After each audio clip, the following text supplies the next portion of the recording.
Hey, Kimmy, you okay to talk? Hey, Danny. Oh, what's up? Yeah, no problem. Kinda unusual for you to be texting this late at night. Are you on the bus coming home or something? Yeah, I had something urgent to convey to you, so I figured I shouldn't waste any time. Something urgent? What's up? A local guy contacted me earlier this morning. Apparently, my ex-wife was seen snooping around her house the other day. Seriously? You mean Sandy? She was snooping around here?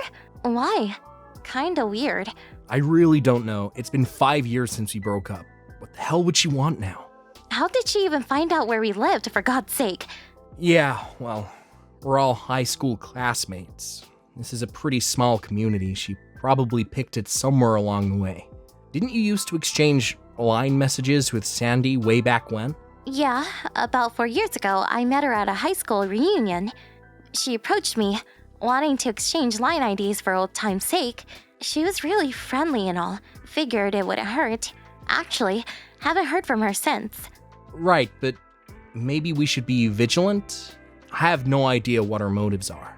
Not sure if she'll approach you directly or through a friend. I have no idea, but I have a bad feeling about this. Alright, I'll keep that in mind. I'll have my brother come over and stay with us. He's doing remote work, so he's pretty flexible work-wise. Yeah, good idea. He's a good dude. We just got to my stop. I'll talk to you later. Alright, take care.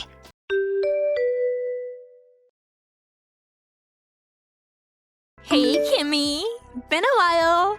Ever since that class reunion. Looks like you're living in a pretty nice house. Pretty nice setup since you married my ex-husband, Danny. You did pretty good for yourself. When he was with me, he couldn't make a cent, but now... My God, he really did all right for himself. When he was with me, he was practically penniless. Couldn't even afford to take me on an overnight trip to the beach. Oh my God! I didn't think you would actually contact us. Yeah? So what? We had a heads up from various people that you were snooping around our house. I sort of shrugged it off, but just in case, I checked my security camera. Security camera? Are you serious? Yeah, I was out shopping. I'm sure you timed it that way. And what do you know? I see you snooping around and even peering into the window of our home like some burglar. Busted, huh? Oh well. According to the camera footage, it seems you're snooping around once every 2 or 3 days. The neighbors were real suspicious. I really wish you would just stop. Yeah, well, I'm kinda enjoying myself, to be honest. What is it you want? I mean, it's been 5 years since you divorced Danny, and I haven't seen you since that reunion 4 years ago. What's up? If I didn't want something, I wouldn't have contacted you. Okay then. Come on. Say what you have to say and let's get this over with. Hold your horses. You were always so impatient. But I suppose it makes no difference if you're shocked now or shocked later. You'll still be shocked. Okay, here goes. I gave birth to Danny's child. Excuse me? Danny's child? Are we talking about my husband, Danny? Yeah, can you believe it? He's 3 months already. A friend is taking care of him today. That's the reason I was snooping around, as you put it. It was only because I wanted to tell Danny the good news. But he never seems to be home, and I can't seem to catch him on his way back from the office. Why are you telling me all this? What do you want me to do about it? Pardon me? Not the reaction I was expecting, but anyhow.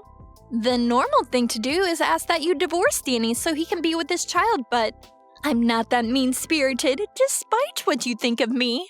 Okay, what do you want? What I'm trying to say is that I'm not demanding that you divorce him, but instead, I want you to pay me $3,000 a month child support. Wait a sec. You want me to pay $3,000 a month in child support for a kid I have nothing to do with? And where did you come up with that amount? Seems a bit extreme. But I'm being reasonable here. I'm not demanding you divorce Danny. I will endure the hardships of being a single mom just so you guys can maintain your happy marriage. Logical, don't you agree? You may think it's excessive, but considering the hardship of bringing up a child for years to come, it's a small price to pay. Besides, you're not working, right? You're a housewife. I'm sure divorce would spell disaster for you. Actually, I am working. Oh yeah, and also, I just happened to catch you in the act. A little incident where you brought a guy into the house when Danny was away. A guy? What are you... Wait, are you talking about my brother? Your brother? You have a brother? After we heard that a suspicious woman was snooping around our house, my brother offered to come over for a few weeks. You know, as a bodyguard of sorts. You sure know how to concoct a real whopper of a story. I can see right through it. Yeah, sure, big brother. A bodyguard. Please. Is that what you told your neighbors? So, with that said, I want $3,000 by the end of the week and on the first of every month going forward. Or else, I spill the beans about your sexual escapades with that guy. I know Danny makes in excess of $5,000 a month, so $3,000 is just a drop in the bucket for him.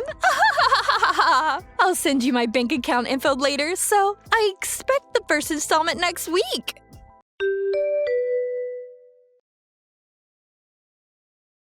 Hey, Danny. Got the latest. Got a line message from Sandy this afternoon. Yikes. Are you serious? You didn't meet her face to face, did you? No way. I want to avoid that as much as possible. She probably tried, but my brother's here, and he's keeping a close eye on any suspicious people snooping around. I'm so glad he's here. Yeah, thank your brother for me. What a godsend. You know what she thought? She thought my brother was my secret lover I was bringing into my home. Can you believe it?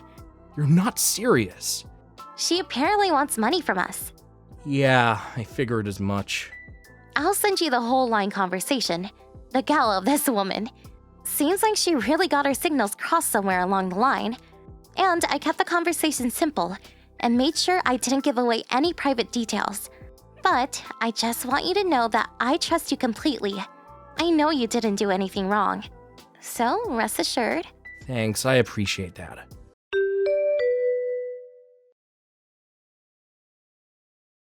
What the hell is this? Yeah, I know. Pretty pathetic, right? If the kid is 3 months old, that means I was meeting with Sandy about a year ago. That's right.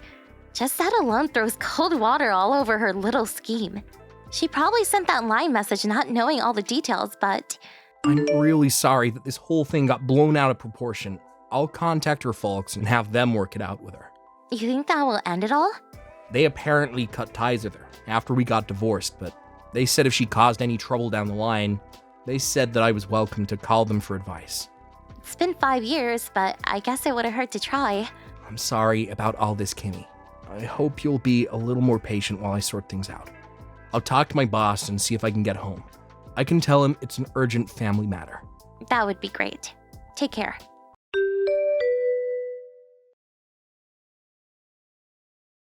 Hey, Kimmy, you there? I should be home in about 30 minutes. There you are. Okay, I'll be here. Oh, and I have a surprise guest with me. A surprise guest. Now who could that be? I got his advice about this little matter we have, and he offered to help, and he's with me right now. I'll introduce you to him when I get home. All right, be careful coming home.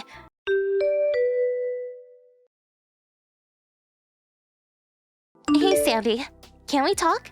Kimmy, I was just going to contact you. It's been a week since we last talked about that deposit. Did you get that done? I sent you the bank details right afterward. You got it, didn't you? Yeah, that's what I wanted to talk to you about. I tried depositing it today, but got an error. Could we meet in person, and then I can hand over the cash directly? What do you say? Huh? What are you talking about? An error? Yeah, not sure what the problem was. Tried it over and over. No dice. I can withdraw money, no problem. But when I try depositing, it just freezes up for some reason. I have the cash on me now. Why don't you hop on over here? And I'll hand it directly to you. How's that? I'll just hand it to you at the front door. You know where I live, right? It'll just take a minute. Kind of a hassle, but yeah, okay. I'm on my way.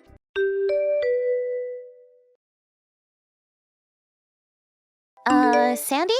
You there? Would you stop hiding in our closet, for God's sake? Why the hell is my father here? And even Danny, what's he doing here? Hey, and where's my $3,000? You promised to hand it over. Sorry, don't have it. Simply used as bait to lure you over here. And you fell for it. Excuse me? Why? Your whole story? We know all about what really happened. Pardon me? What are you talking about? No what? Like I said from the very beginning, the kid is Danny's, and that's a fact. You say your kid is 3 months old. That would mean Danny would have been with you a year or so ago. But that doesn't make sense because he was away on a business trip then. He wasn't in the country for like 2 years. And just so you're aware, I work remote, so I was with him overseas the whole time. We only returned 2 months ago. But Danny had to take care of the other business projects, so he wasn't able to come home with me. What? Excuse me? He's staying in the city at a monthly apartment hotel until they find someone to replace him. We decided that I should return ahead and get the new house ready. We still don't have furniture or any kitchen items. The house was only finished a month ago. That's why I was never able to meet with Danny. Looks like you're starting to see the picture. That kid you say is Danny's? Actually, he's your lover's baby, right? No, that's not true. He's really... Sorry, Sandy. It's all common knowledge now. We checked up on you. There's no denying it. Are you serious? You checked up on me? The reason why you tried to swindle us out of $3,000 a month was because after you divorced Danny, you immediately remarried. But soon after your husband caught you cheating on him, and he ended up divorcing you. That was about a month ago. You had to pay him a settlement on a monthly basis. Your intention was to use part of that $3,000 to pay your ex off and use the rest for living expenses. Today was supposed to be your first payday. Figured I dangled that $3,000 in front of you. You'd come running. You set me up! How could you, you swindler? I don't deserve that from a cheat like you. A cheat, huh? Look who's talking. That gives me no other option but to spill my guts about your husband. If I'm going down, I'm going to drag you down with me. I have a photo of you sneaking a guy into the house. A photo does not lie. You asked for this. You should have never set me up like you did. Are you talking about the guy you said I was having sexual escapades with? Yeah, that's right. The short-haired, muscular guy. Just your type. I'm pretty sure I heard you call him Brandon. Yeah, Brandon. That's my brother. Don't start that again. That's the silly excuse I've ever heard. What can I say? He's my brother. How else can I explain it?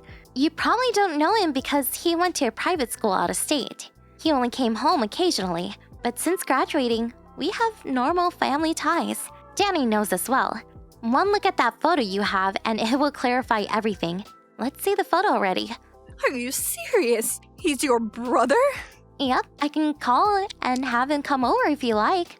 As for your kid, your folks said that they will raise them as their own. Who told them they can do that? Besides, my child support payments. What happens to that?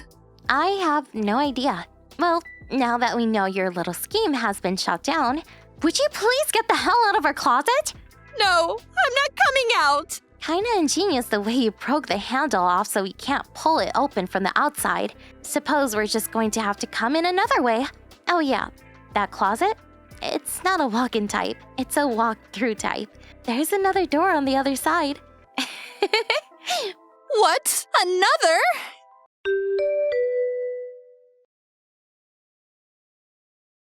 When I opened the closet door on the other side, she gave out a blood-curdling scream. She dropped to the floor crying her eyes out, begging for forgiveness as her father dragged her off. Once outside, there was a black van sitting outside. First, I thought it was one of those ambulances from the psychiatric ward. But turns out it was owned by a construction company, run by her father's friend. They apparently found her a live-in job at a construction site somewhere up in Alaska. Once she heard she was headed up north to some off-the-grid installation, her face just dropped. I heard this place is like a prison. Some say it's the Siberian gulag of the US. Don't tell anyone, but I couldn't help but smile when I saw her face as she sat in the back of that van as it drove away. The total despair on her face was, how can I put this, memorable. Thank you for watching. Please subscribe and hit the like button. See you next time.